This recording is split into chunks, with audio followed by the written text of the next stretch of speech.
चलिए देखिए, आज हम बात करेंगे ओम का नियम। बहुत इंपॉर्टेंट टॉपिक है ओम का नियम।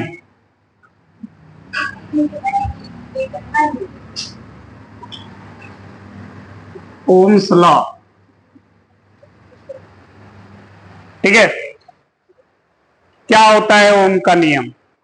ठीक है, आप सभी को पता है कि किसी भी चालक तार के सिरों के बीच जैसे ही विभवांतर स्थापित होता है तो उस तार में धारा बहने लगती है, ठीक है। तो सन 1886 में, कब? 1826 में, 86 नहीं, सॉरी 26 में, सन 1826 में जर्मन के वैज्ञानिक, कहां के? जर्मन देश के वैज्ञानिक थे। उनका नाम है पूरा जॉर्ज साइमन ओम।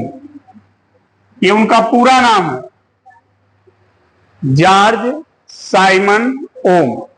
केवल हम लोग ओम के नाम से जानते हैं, लेकिन इनका पूरा नाम जॉर्ज साइमन ओम है, ठीक है। इन्होंने 1826 ईस्वी में विभव और धारा के बीच एक संबंध व्यक्त किया। उसी संबंध को आज हम ओम के नियम के नाम से जानते हैं, ठीक है। क्योंकि ये तो सबको पता था कि अगर ये तार है, तार के दोनों सिरों के बीच अगर हम विभवांतर स्थापित करें तो इसमें धारा बहने लगेगी। तो जो धारा बहेगी वो धारा और जो विभवांतर दोनों सिरों के बीच है, वो उस विभवांतर के बीच में क्या संबंध है? यह संबंध 1826 में जर्मन के वैज्ञानिक जॉर्ज साइमन ओम ने बताया। उसी संबंध को ओम के नियम के नाम से जाना जाता है। क्लियर? तो ओम ने कहा क्या था? ओम का कहना था कि अगर कोई चालक तार है, ये मान लीजिए एक चालक तार है, ठीक। इस चालक तार के सिरों के बीच विभवांतर कितना है? V volt. और यह विभवांतर स्थापित होने पर इसमें I एम्पियर की धारा बह रही है। तो ओम ने कहा कि यदि इस चालक तार के भौतिक अवस्था में, भौतिक अवस्था, ध्यान से सुनना, ओम का कहना था यदि किसी चालक के भौतिक अवस्था में, भौतिक अवस्था का मतलब उसका ताप, दाब और पदार्थ, अगर इन तीनों चीजों में परिवर्तन न किया जाए, तीनों को बदला न जाए, न ताप बदला जाए, न दाब बदला जाए, न उस चालक का पदार्थ बदला जाए, ठीक है।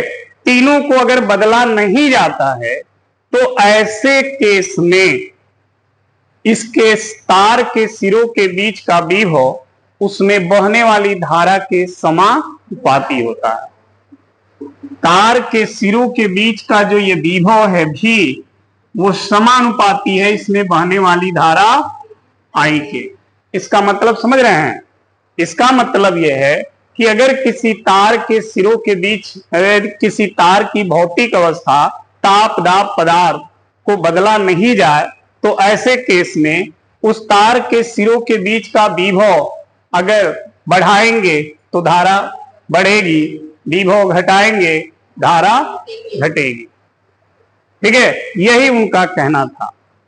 तो ध्यान रखिएगा, ओम का नियम तभी लागू होता है जब तार के भौतिक अवस्था में कोई बदलाव न हो। तब अगर उस तार का भौतिक अवस्था में बदलाव हो रहा है, यानी तार का ताप बढ़ घट रहा है, या तार के पदार्थ चेंज हो रहे हैं, या तार का दाब बदल रहा है, तो ऐसे केसों में ओम का नियम लागू नहीं होगा। क्लियर है? ये ओम का नियम तभी लागू होगा जब तार का भौतिक अवस्था क्या हो? नियत हो। नियत का मतलब बदल न रहा हो। ऐसे केस में ओम का नियम लागू होता है। और यह नियम धात्विक चालकों के लिए लागू होता है। जो चालक धातु के बने होते हैं उन चालकों के लिए ओम का नियम लागू होता है। अन्य किसी पदार्थ के बने हुए चालकों पर ओम का नियम लागू नहीं होता। केवल धात्विक चालकों के, जैसे लोहे का अगर तार है तो उस पे ओम का नियम लागू होगा। एल्युमिनियम का तार है तो ओम का नियम लागू, तांबे का तार है ओम का नियम लागू, सोने का हो चांदी का हो इन सब पे ओम का नियम लागू होगा, क्योंकि ये सब धात्विक चीजें हैं और इनसे जो तार बनेगा वो धात्विक तार होगा और धात्विक तार के लिए ओम का नियम लागू होता है। ठीक है, तो अगर एग्जाम में प्रश्न आता है कि सर ओम का नियम क्या है, या ओम के नियम किसे कहते हैं, ओम के नियम से आप क्या समझते हैं, ओम का नियम क्या होता है, तो अब सिंपल सी बात है कि यदि किसी चालक तार के भौतिक अवस्था में कोई बदलाव न हो तो उस तार के सिरों के बीच का विभव और उसमें बहने वाली दोनों एक दूसरे के क्या होंगे, ठीक है। अगर उनमें से विभव को बदलेंगे तो उसी अनुपात में धारा भी, या धारा को बदलेंगे तो उसी अनुपात में विभव भी। समझ में आ गई बात? तो नोट करें, ये सब चीजें ध्यान रखना। अगर कोई पूछे ओम कहां का वैज्ञानिक था, जर्मन का, इसने अपना नियम कब दिया, 26 में, इसका पूरा नाम, ये सब याद रखना। ठीक है, हम सीधे नोट कराने जा रहे हैं ओम का नियम। आगे लिखवाना पड़ेगा, इसको नोट कराना पड़ेगा। हाँ क्या चीज, चलिए ठीक है, तो लिखे ओम के नियम में लिखें, ओम के अनुसार, ओम के अनुसार यदि किसी चालक के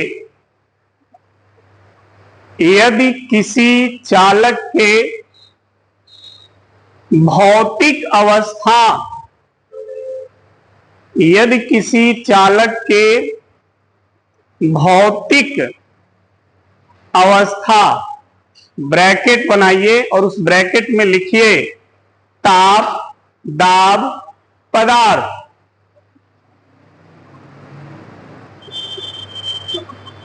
ब्रैकेट बंद कर दीजिए। ब्रैकेट के बाहर लिखिए में कोई परिवर्तन न किया जाए,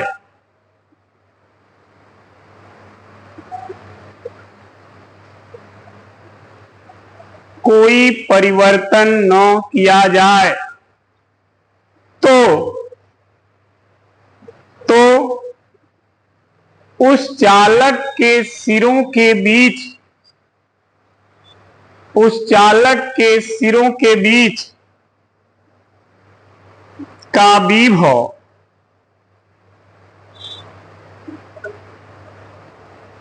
उसमें बहने वाली धारा के, उसमें बहने वाली धारा के समानुपाती होता है, उसमें बहने वाली धारा के समानुपाती होता है। ठीक है, अब देखो, मान ली ऐसे फिगर बना लेना, एक चालक तार और तार के सिरों के बीच का विभव कितना है, तो इसमें धारा कितनी बह रही है, तो ओम के नियम के अनुसार यह भी आई के क्या है, कब, जब तार के भौतिक अवस्था में कोई बदलाव न हो, तब भी आई के समानुपाती होगा। अगर भौतिक अवस्था में बदलाव हुआ तो भी आई के समानुपाती, ये दोनों बदल जाएंगे। ठीक है, तो भी समानुपाती आई, यही ओम का नियम है, ध्यान रखना। अब इस समानुपाती को हटाने के लिए हम एक नियतांक यूज करेंगे। मान लिया वो नियतांक R है, तो हो जाएगा V बराबर R इंटू, या V बराबर I इंटू R, ये भी होता है। ठीक है, यहां पर आर क्या है? जहां आर अनुक्रमानुपाती क्या है? नियतांक है, जिसे चालक का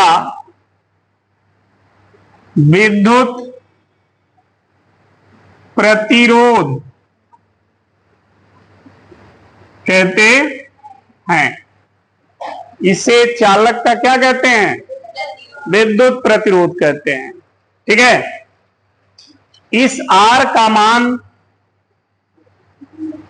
जिसका मान विभव भी और आई यानी धारा आई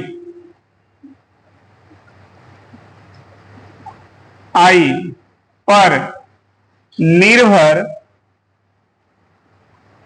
नहीं करता है। ठीक है। ये विभव और धारा आई पर आर का मान डिपेंड नहीं करता है, तो करता किस पर है? अगर भी और आई पर आर का मान निर्भर नहीं है, ठीक है, तो किस पर निर्भर है? तो आर का मान चालक की लंबाई पर निर्भर होता है, चालक की मोटाई पर निर्भर होता है, चालक के पदार्थ पर निर्भर होता है, लेकिन धारा और विभव पर निर्भर नहीं होता है। कई बार एग्जामिनर यही क्वेश्चन कर देते हैं कि विद्युत प्रतिरोध क्या होता है, तो आप तुरंत बताओगे, फिर कहेंगे ये किस पर निर्भर करता है, तो आपको फार्मूला देख के तुरंत याद आएगा, आर बराबर वी बटा आई होता है, कह दोगे वी और आई पर। लेकिन ये वी और आई पे निर्भर, ये किस पे निर्भर करता है? चालक की उसके अनुप्रस्थ काट के और जिस पदार्थ का उत्तार बना होगा उस पदार्थ पर। लेकिन ये भी और आई पे निर्भर, ये ध्यान रखना। ठीक है, नोट कर डालिए। अब देखो, यह ओम का नियम जो है वह किस प्रकार के चालकों के लिए लागू होता है? केवल धात्विक चालकों के लिए। ठीक है, तो उसके नीचे स्टार में नोट कर लें, ओम का नियम केवल धात्विक चालकों के लिए लागू होता है। केवल धात्विक चालकों के लिए लागू होता है।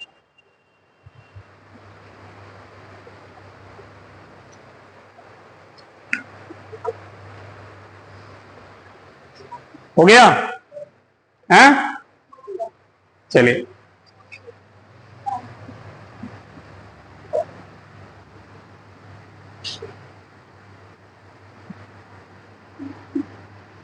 कोई भी चालक तार है, अगर उसकी भौतिक अवस्था न बदली जाए तो उस तार के सिरों के बीच का विभव, उसमें बहने वाली धारा के क्या होगा?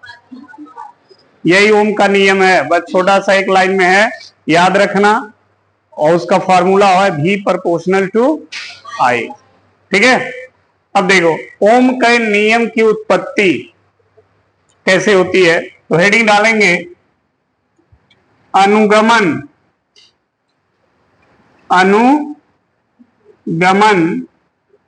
वेग के आधार पर ओम के नियम की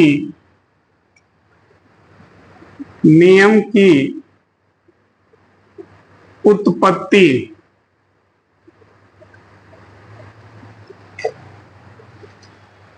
ठीक है।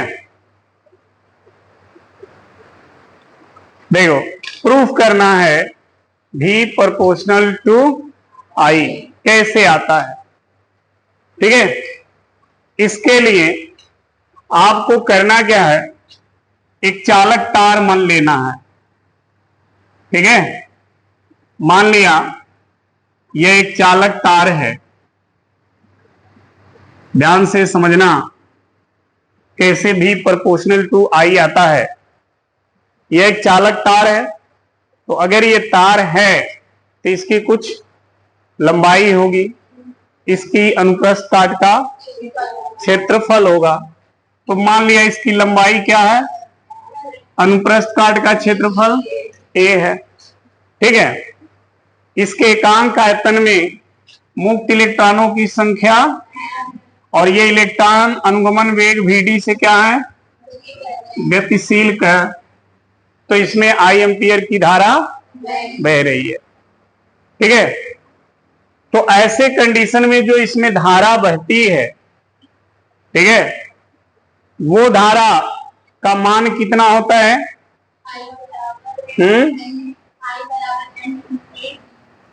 चालक में प्रवाहित धारा।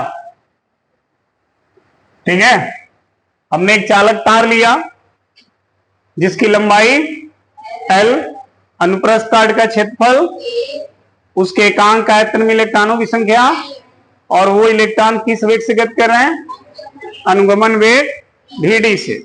ठीक है, तो ऐसे केस में इस तार में जो धारा बह रही है उस धारा का मान कितना होता है, I equal to m e a, यही होती है ना, कल ही ये प्रूफ किया गया था।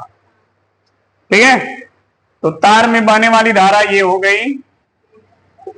ठीक है, अब देखिए, चूंकि अनुगमन वेग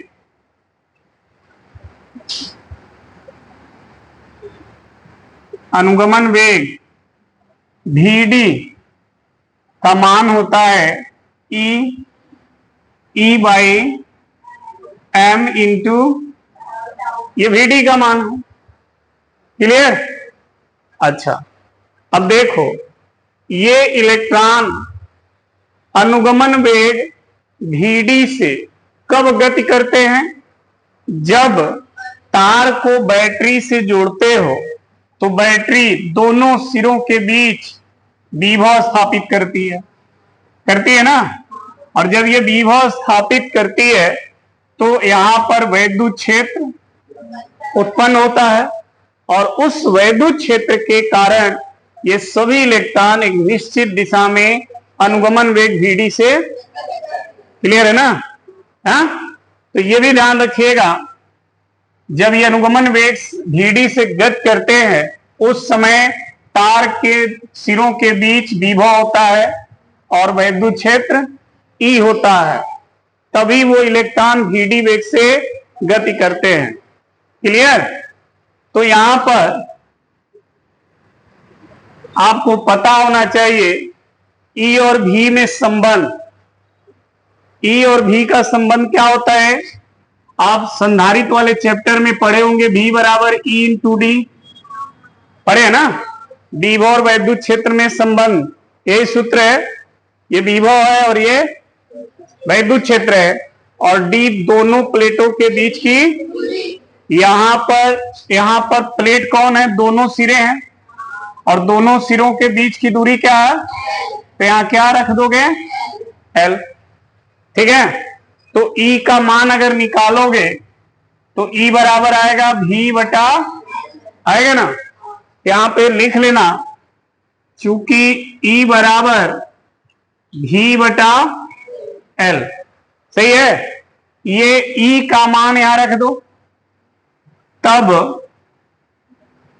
Vd बराबर E V बटा M L इंटू, ऐसे हो जाएगा। ठीक है, और ये बन गया समीकरण 2। क्लियर? समीकरण 1 और 2 से दोनों समीकरण में VD का मान 2 से 1 में क्या करो, रख दो। देखो VD का मान इतना है, इसको समीकरण 1 में क्या करो, रख दोगे, तब I बराबर क्या आएगा, NEA। यहां तक सही है।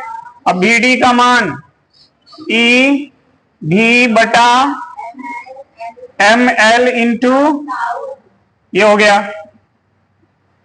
ये VD का मान हो गया। क्लियर। अब इसको और हल करें, देखिए समझना। I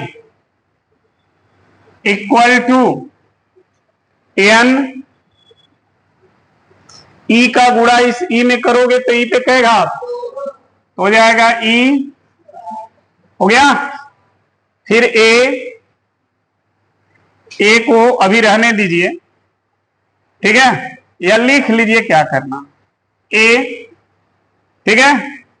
अब क्या बचा नीचे, M और, तो M और L, और क्या बचा, टाउ बचा ना। इन सबको एक साथ लिख लीजिए, हो तो गया भी, सही है ना। भी छूटा नहीं, हमको भी पता है, क्योंकि भी छूट जाएगा तो उनका नियम सिद्ध कैसे होगा, है, सही है। अब क्या करना, देखो इस वाले को इधर भेजना है, इस वाले को, और I को उधर भेजना है। तो देखना ध्यान से, जब ये इधर आएगा तो ये पलट जाएगा। देखो हाई पूरा जब इधर आएगा तो 1 बटा हो जाएगा ना, हाँ, क्योंकि भी के साथ ये गुणा में है। तो जब ये इधर आएगा तो इधर जो रहेगा उसका क्या हो जाएगा, हमने I को उधर भेज दिया तो I उधर गया तो भी का क्या हो गया, बटा हो गया। तो यहां क्या बचा, 1। जब इसको इधर भेजोगे तो ये 1 का है क्या हो जाएगा, बटा। तो NE square A by ML into ऐसे हो जाएगा, सही है, ऐसे होगा। देखो अब क्या होगा, देखो डबल बटा हो गया, तो नीचे वाला जो बटा है वो पलट जाएगा। तो ये हो जाएगा ML बटे NE स्क्वायर A टाउ बराबर भी बटा I, सही है। अब देखना ध्यान से, देखो ये जो मान दिए गए हैं, जिस चालक की बात हुई है उस चालक के लिए ये सभी मान क्या है, नियत है, सभी वैल्यू फिक्स हैं। देखो यहां लिखेंगे, दिए गए चालक के लिए ML बटा NE स्क्वायर A टाउ क्या है, नियत है, क्या है, नियत है, ठीक है।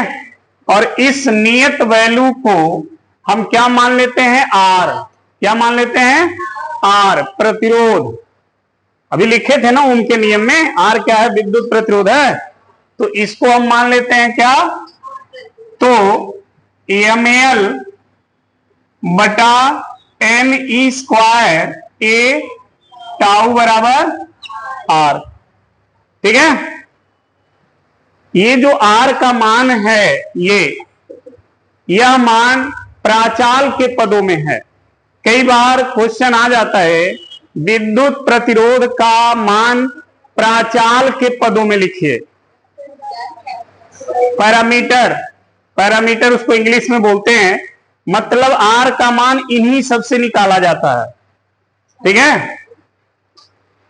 यहां लिख दे रहे हैं, यह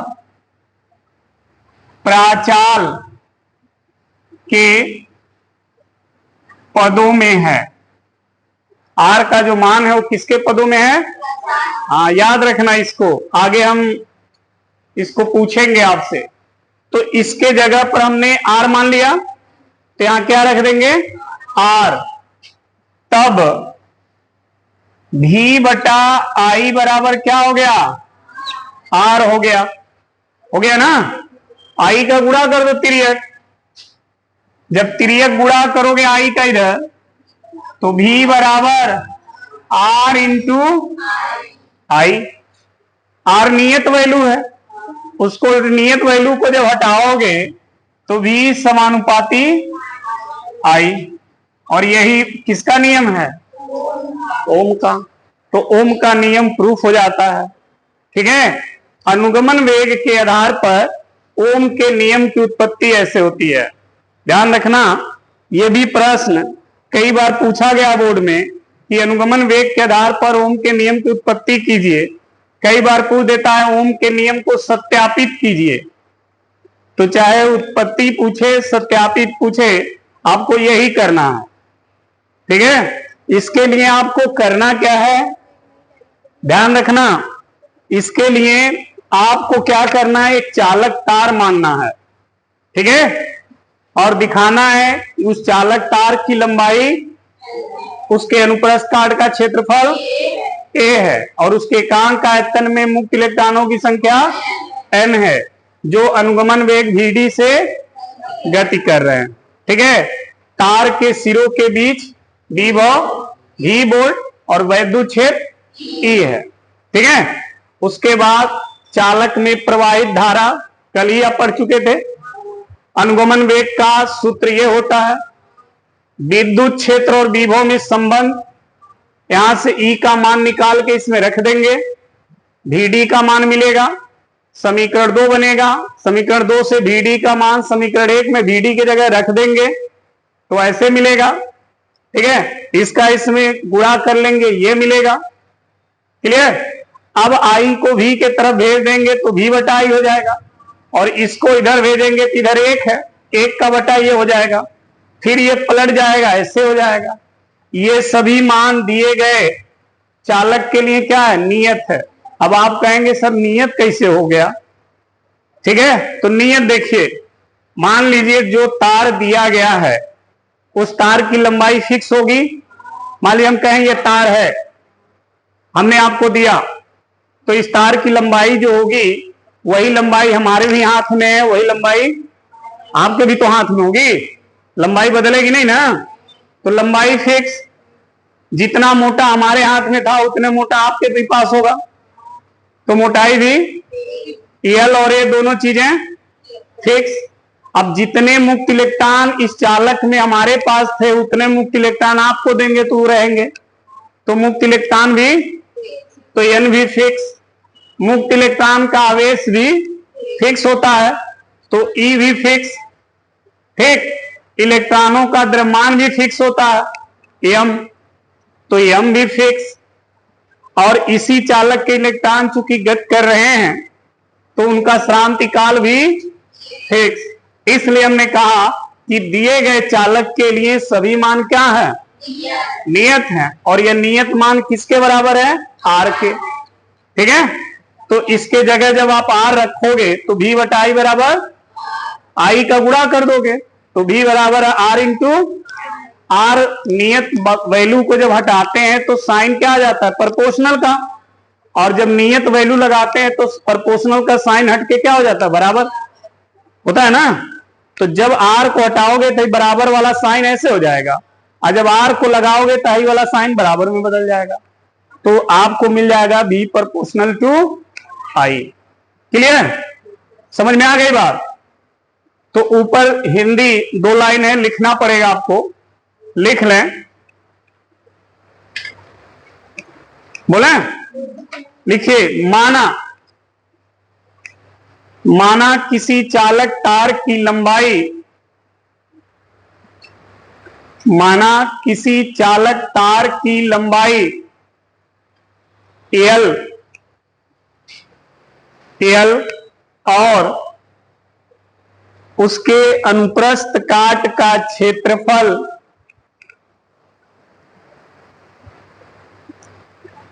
और उसके अनुप्रस्थ काट का क्षेत्रफल ए है, ए है। तार के एकांक आयतन में, तार के एकांक आयतन में मुक्त इलेक्ट्रॉनों की संख्या, तार के एकांक आयतन में मुक्त इलेक्ट्रॉनों की संख्या n है, जो अनुगमन वेग vd से गतिशील हैं, जो अनुगमन वेग vd से गतिशील हैं। तार के सिरों के बीच का विभव V वोल्ट स्थापित करने पर सिरों के बीच विभव V वोल्ट स्थापित करने पर वैद्युत क्षेत्र E उत्पन्न हो जाता है। वैद्युत क्षेत्र E उत्पन्न हो जाता है। हो गया? बाकी सब बोर्ड पर है, देख लीजिए। चालक में प्रवाहित धारा, अब यहां से यहां तक नोट कर डालिए, ठीक है।